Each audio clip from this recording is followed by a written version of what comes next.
Hi friends, pressure குக்கரில் வந்து பார்த்தீங்கன்னா வெஜிடபிள் புலாவ் வந்து எப்படி செய்யுதுன்னு பார்க்கலாம் வாங்க.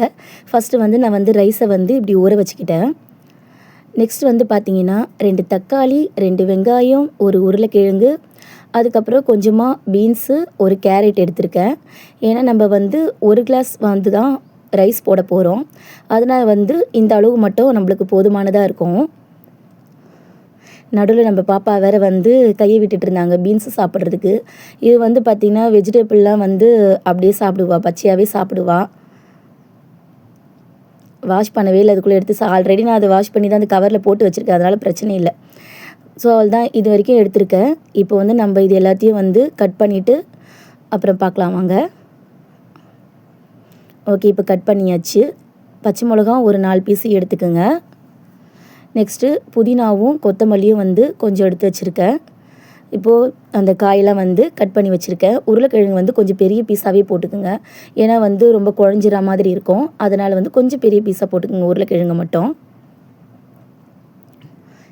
என்ன அந்த காய்களை வந்து எடுக்கிறதுக்கே விடலை, பக்கத்துலேயே உட்காந்துட்டு காயை கொடுக்க சொல்லி ரொம்ப இது பண்ணிகிட்டு இருந்தா.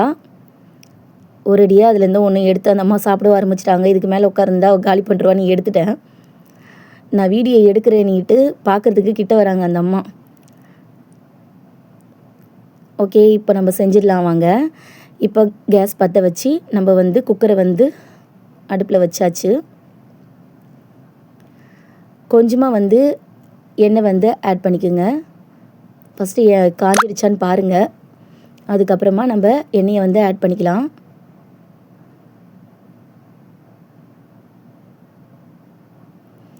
இவ்வளோ தூரம் போதும். இப்போ வந்து ஒரே ஒரு ஸ்பூன் வந்து நெய் வந்து ஆட் பண்ணிக்கோங்க. நான் வந்து ஃப்ரிட்ஜில் வச்சுருந்தேன் நெய்யை வந்து, அதனால் வந்து கட்டியாக இருந்ததுன்னு ஒரு ஸ்பூன் மட்டும் தனியாக எடுத்து வச்சுக்கிட்டேன். இப்போது ரெண்டுமே நல்லா காஞ்சதுக்கப்புறம் பட்டை, லவங்கம் இது வந்து போட்டுக்கோங்க. கொஞ்சம் வந்து அந்த வெடிக்கிற ஸ்டேஜ் வரும்போது நம்ம வெங்காயத்தை வந்து இதில் வந்து ஆட் பண்ணிக்கலாம். நானே வந்து வீடியோ எடுத்துக்கிட்டு சமைக்கிறதுனால என்னால் சரியாக வந்து வீடியோ வந்து ஆட்டாமல் எடுக்க முடியல. நெக்ஸ்ட் டைம்லேருந்து அதை நான் கொஞ்சம் சரி பண்ணிக்க பார்க்குறேன். கூட வந்து நம்ம சால்ட்டு வந்து சேர்த்துக்கோங்க. அப்போ தான் வந்து பார்த்திங்கன்னா நம்மளுக்கு வெங்காயம் வந்து கொஞ்சம் சீக்கிரம் வந்து வதங்கிறதுக்கு கொஞ்சம் யூஸாக இருக்கும். இது மாதிரி நல்லா வதக்கி விட்டுட்டு நம்ம தட்டு போட்டு மூடி வச்சிடலாம்.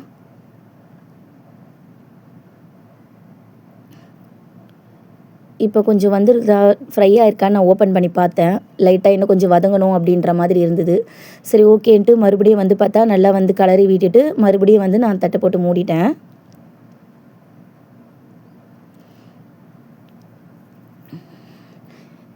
இப்போ ஓகே, கொஞ்சம் வதங்கின மாதிரி தான் இருக்குது. இந்த இதில் வந்து இருந்தால் போதும். இப்போ வந்து நம்ம தக்காளியை வந்து இதில் ஆட் பண்ணிக்கலாம்.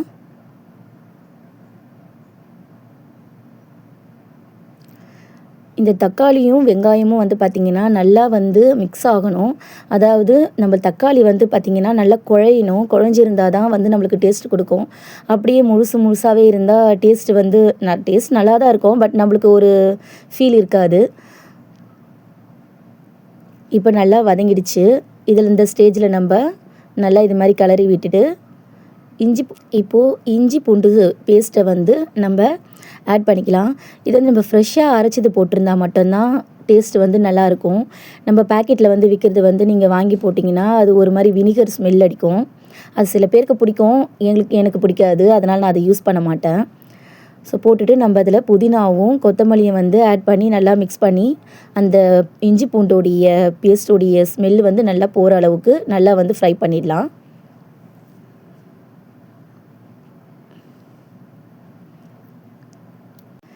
இப்போ வந்து பார்த்திங்கன்னா நம்ம இதில் காய்களை வந்து ஆட் பண்ணிக்கலாம். கேரட்டு, பீன்ஸு, உருளைக்கிழங்கு இந்த 3 வந்து ஆட் பண்ணிக்கலாம். உங்கள்கிட்ட வந்து பச்சை பட்டாணி இருந்தாலும் நீங்கள் ஆட் பண்ணிக்கலாம். பச்சை பட்டாணி, மீல் மேக்கர் அதுமாரி இருந்தாலும் ஆட் பண்ணிக்கலாம். என்கிட்ட இல்லை, அதனால் வந்து நான் இதில் ஆட் பண்ணலை.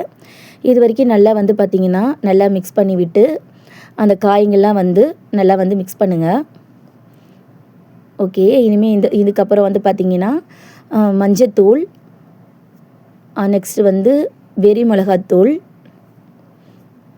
அதுக்கப்புறம் வந்து பார்த்திங்கன்னா கொஞ்சமாக வந்து கரம் மசாலா, அதை சேர்த்துக்குங்க. உங்கள்கிட்ட பிரியாணி மசாலா இருந்தால் நீங்கள் சேர்த்துக்குங்க. என்கிட்ட இல்லை, அதனால் நான் சேர்க்கல. இதில் வந்து இங்கே தயிரும் ஆட் பண்ணியிருக்கலாம். இப்போ வந்து நான் அரிசியில் வந்து தண்ணியை நல்லா வடித்து வச்சுருந்தேன். இப்போது அரிசியே வந்து பார்த்திங்கன்னா மிக்ஸ் பண்ணிடலாம். நல்லா இந்த அரிசி வந்து பார்த்திங்கன்னா அந்த மசாலா வந்து நல்லா அரிசியோடு நல்லா மிக்ஸ் ஆகணும். அந்த மாதிரி வந்து நல்லா கலரி விட்டுருங்க. ஓகே, இப்போ இது மாதிரி வந்துடுச்சு.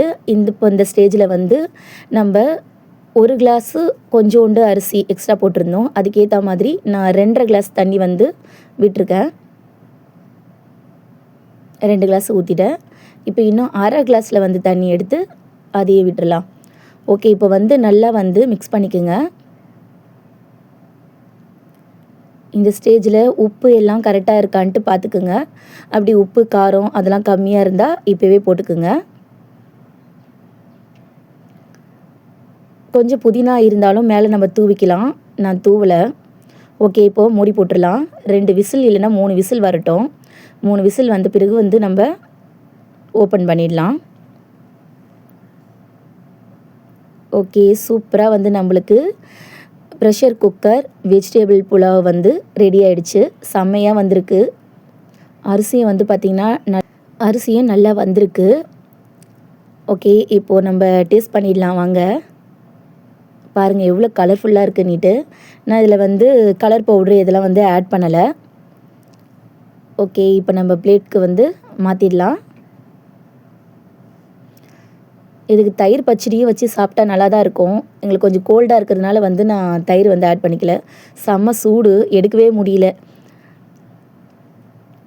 ஓகே, கொஞ்சமாக எடுத்து நான் மட்டும் தான் ஃபஸ்ட்டு டேஸ்ட் பண்ணி பார்த்தேன். ரொம்ப சூடாக இருக்குது, பசங்களுக்கு டக்குன்னு கொடுக்க முடியாதுன்னு. செம்மையாக இருக்குது, சூப்பராக வந்திருந்தது. நீங்களும் வீட்டில் ட்ரை பண்ணி பாருங்கள்.